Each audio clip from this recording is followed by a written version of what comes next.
Tonight, first a little bit about my very limited indirect experience of Dr. Vandana Shiva, and then a little bit moving from India back into Calgary and talk a little bit about the part of our food supply we haven't talked all that much about so far tonight.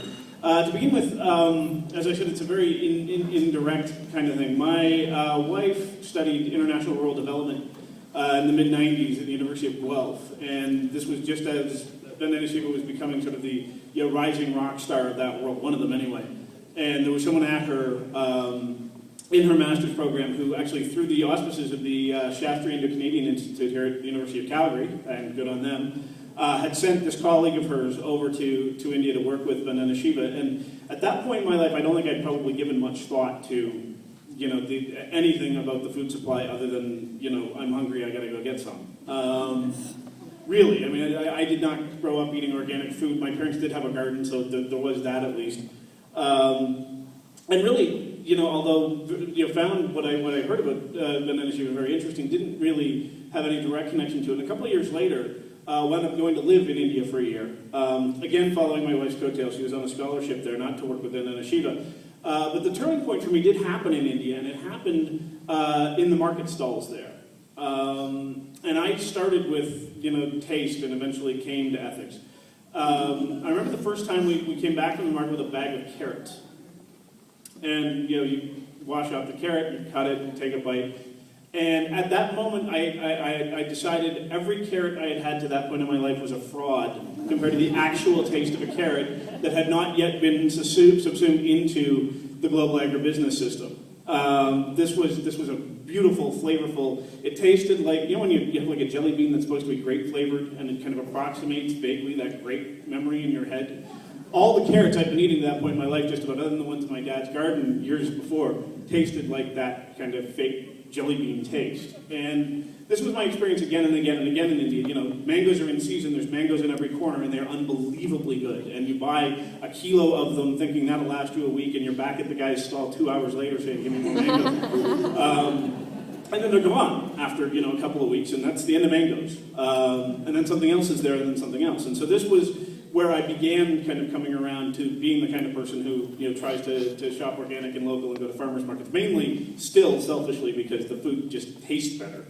And it's better for you and all that kind of stuff, better for the planet, but mainly it tastes better. But to come back to this idea of the bigger food system, speaking of visa troubles, I had some while I was in India, and I had to go. When you have visa troubles in India as a Canadian, you have to go. Usually to Kathmandu is where people go because it's very easy to get to, and you go and straighten out your visa troubles because you can't renew a visa inside India. And so I was in Kathmandu and spending a few days there, and it's a fun town to be in if you're young and I enjoy going out to bars. And I got to know this guy, a group of people, but one guy in particular at a bar, a very bright young man, Indian man from Karnataka in southern India. And this was where I first kind of learned a bit more about this sort of distant memory of Vandana Shiva I had, because he had gone to Uganda University and came back to his part of rural Karnataka in southern India, full of these ideas about collectivization and taking control of the food system. And right at the moment he was doing this was in 99, 2000, was a point at which India was truly under attack.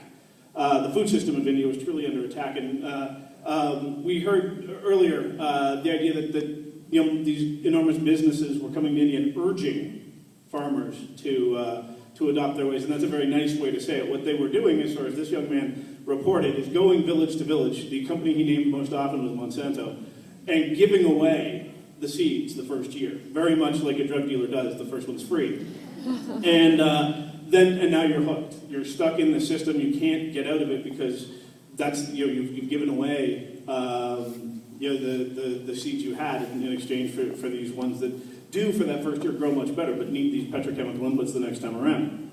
And he'd actually come to Kathmandu in despair because he just saw the ruin of the villages that he had grown up in the region of Karnataka that he had grown up in, and he wasn't really sure at that point whether he would ever go back, whether he could go back to a food system that perverted. And unfortunately, that's really kind of just been the process that has continued, and the Vandana Shiva, to her credit, has worked very, very hard to try and slam the brakes on in a lot of really admirable ways. And if she were here, she would tell you about them. I don't know them all, so I'm not actually going to go into all of that. Instead, I'm going to talk a little bit, about the kind of elephant in the room here. We will hear from people who know much better than me how you grow organic, biodynamic, really great food. Guys like Chris Vester, whose farm stall fed my family all this summer, and thank you for that. But the elephant in the room is actually, this is my prop, this is the symbolic representation. It's a bottle of, is it Pepsi or Coca-Cola? The Pepsi. That makes Aquafina. The reason I have the bottle, I didn't plan this ahead of time, but I kind of rushed out of the house this evening and totally forgot to bring a water bottle, and I was sitting down there and I knew I was going to be up here in about 5 minutes, and I thought, crap, I don't have anything to drink and I'll be caught enough by the time I get up there. So you go running out and the only thing you can get is, stuff like this. And that's how far this system reaches. And so to address that, to begin to address that, to take what we know, and I would be willing to say, I'll be a little more generous than Paul Hughes, who I think said 99 out of 100 of us are not engaged in this sort of thing. I'll say, let's be generous and say 9 in 10 Calgarians is largely indifferent in their daily life to where their food comes from, who grows it, the conditions under which it's grown, what kind of chemicals are in the soil, how it connects to the poverty of farmers in southern India, all of that. And the 1 in 10, probably a cross-section of them are here tonight. But most of us are, and even if you're here tonight, you're connected to this, to the elephant in the room. And so what I'd like to sort of throw out there as we think about all of the great stuff that you can do at the grassroots level and absolutely should do at the grassroots level is what's happening out there. So let's actually go out there. I'm going to actually say some very nice things that will probably irritate the hell out of a lot of you about Walmart. So let's go out the door, over to Deerfoot, north on Deerfoot, past the airport, past that extraordinary monstrosity known as Cross Iron Mills. Take the exit, go right. If you drive, I think it's about 1.5 kilometers, you will eventually come to an absolutely enormous warehouse, which is Walmart's Fresh Food Distribution Center for Western Canada, just opened last fall. It's an absolutely massive building. I think I can safely say for at least the next 10 years, more Canadians, more Western Canadians, more Calgarians will get their food from that facility than anywhere else. I mean, if the fates shined upon Chris Vester and he could expand his farm 100 times or create 100 farms like his, he would still not be able to feed the number of people that enormous facility up in Balzac is going to. So there is a curious thing about that facility that I think we should actually look at when we start to talk about sustainability and how you bring it from one level to another. And the amazing thing about that facility, when you go, you'll notice actually before you get inside there's a wind turbine, which is kind of surprising. And then you get inside, and there's quite a lot of information there before you actually get, it's basically a giant refrigerator freezer, by the way. There's a huge refrigerated area, and then a huge freezer area, and it's all fresh food because Walmart's moving into the grocery business in a big way, as they do everything. But when they did this, some crazy stuff had happened at Walmart in 2005 where they committed themselves to sustainability as their new bottom line.